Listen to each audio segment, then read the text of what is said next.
is you had fiat currency, right? And this is the form of currency we know now, okay? Fiat currency is what you have in your pocket. It's a term to describe currency that is used because of government's order, right? So this is the executive order that came in 1933. I have it here. Let me just open it up, right? So it came out, says, under executive order of the president in 1933, all persons are required to deliver on or before May 1st all gold coins. So they said, give us all the coins and gold certificates, now owned by them, to a Federal Reserve Bank, so any of the branches of banks, and get this fiat currency. So now you're going to use that. It's not backed up, but we're telling you to use it. It's worth something because we said it's worth something, okay? And that's what happened. People started using that. So then you would get a coin, or sorry, a bill like this one. And when you look at this one here, you see Federal Reserve note, and you see here it says this note is legal tender for all debts, public and private. $1. Doesn't say anything like the other bill where it's backed up by something. So it's like they kind of severed the link between the IOU and the gold, and they're like, hey, forget about the gold. Okay? Use this and you can pay with it. Now, you couldn't just do that, right? Because if every country had their currency and they could just print as much of it as they wanted, well, that causes a problem, right? Because let's say the US has X amount of currency and China has X amount of currency. Well, China wants to have its currency, they want to devalue their currency, right? They want it to be worth less. Why? Because they want to increase their exports. They want Americans to buy from China, right? And Americans are going to buy from China if their dollar is worth a lot in China. So the Chinese government wants their yuan, their currency, their local currency, to be devalued as much, to be worth the least possible compared to the US. So they'll print as much as they can. And that's a problem because then the US are not gonna export at all because a dollar is gonna be too expensive for the Chinese. So their exports are gonna decrease. So there's a problem. Nobody wants that. Nobody wants the other country to devalue its currency too much, right? So they come along and they're like, okay, we're going to sign this agreement, okay? We call it the Bretton Woods. And the reason for that is, again, because everybody had the fear that other countries would just devalue their currency. So everybody met 1944, 44 countries, and they met in Bretton Woods, New Hampshire. So that's why they call it that. And they said, okay, well, instead of each country backing up its currency by gold, which we can't do because there's not enough gold really, and sometimes this country is not going to have enough or whatnot. You know what we're going to do?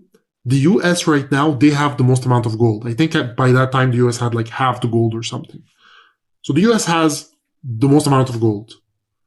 What we're going to do is we're going to link our currencies to the US dollar, okay? So basically, instead of backing up our currency with gold, we'll back it up by US dollars. And the US is going to back up its dollar by gold. So then we're linked in a way, but instead of having to keep the gold in our vaults, we can just keep US dollars. And the US dollar is linked because at this time, there's a lot of trades, international trades, and you're buying something from the US is buying something from you. You have a lot of US dollars. You don't need to convert that to gold to back up your currency. You can just keep that currency because you know that currency is backed up by gold. And that was the agreement. So no countries needed to back up its currency with gold. The US would back it up with gold, and you guys can have the US dollar in your reserves. Simultaneously, there was the creation of the IMF, which is the International Monetary Fund. And the IMF, its role is to lend money to countries that are in need. So in the same way that you have central banks that would lend to branches money because they have a lot of people who want to take out their money simultaneously, you had the IMF that would help countries if they require money for that period of time. There was also the creation of the World Bank, which the purpose of that was to help underdeveloped countries to grow. So we stayed under this new system for a while, but again, you'll see it didn't last long, and we'll see that in the next lecture.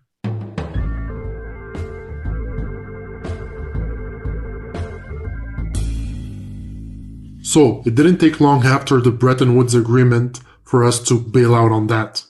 So in 1971, this guy came on TV, right? President Nixon, and he was like, you know what?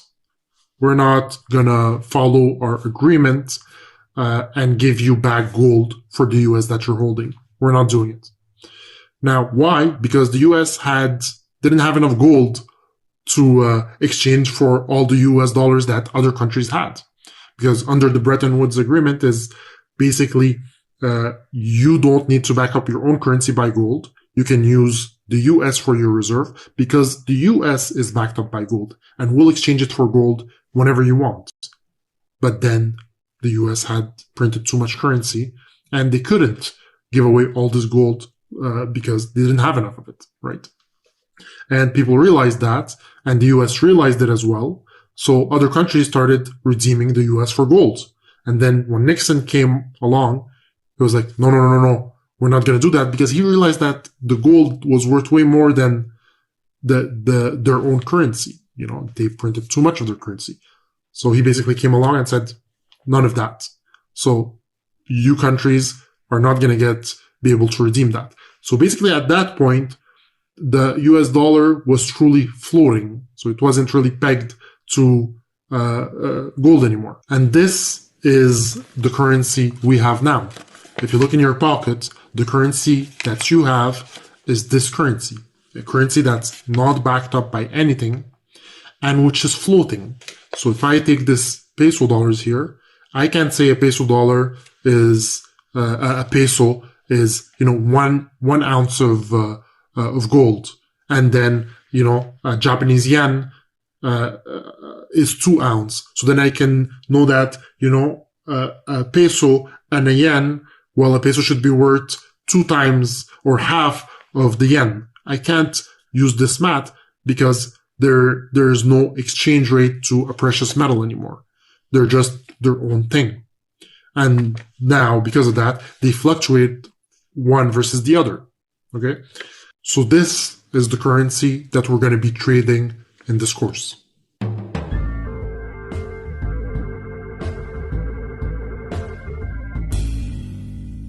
So I wanted us to have a little discussion about what we just talked about and about money itself before jumping into the material of the course and, you know, getting into the trading, because I find it very interesting and it's very important for us, you know, to think about this higher level concept of money, because things might change, right?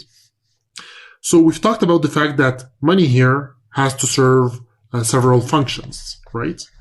And these functions are: one, serve as a medium of exchange, right? Two, be a store of value.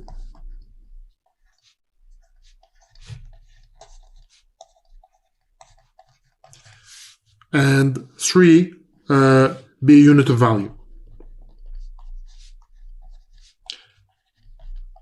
And we said gold was used because, you know, it was scarce and was durable, and, you know, I don't know what else, but, you know, it has to be scarce. Now, a problem now that we're having is, yes, money serves this very well. It is a medium of exchange. It stores value. Well, stores value. It's a unit of value. You know that a computer costs this, an iPhone costs 1,000, all of that stuff. Now, the store of value is not great because your money loses value with time. Okay? And that's a bit of a problem. Okay? The government can come tomorrow, and I guess this ties into with this. It's not very scarce because the government can come tomorrow and say, you know what? We're going to print 2 times more money. And then your money has way less buying power because it's worth less because there's way more money, right? And that's a problem because the government can come in, you make $100,000, they tax half of it, and then you're left with 50. And let's say you save it, but then the next year they decide to print way more money, and then your currency isn't worth as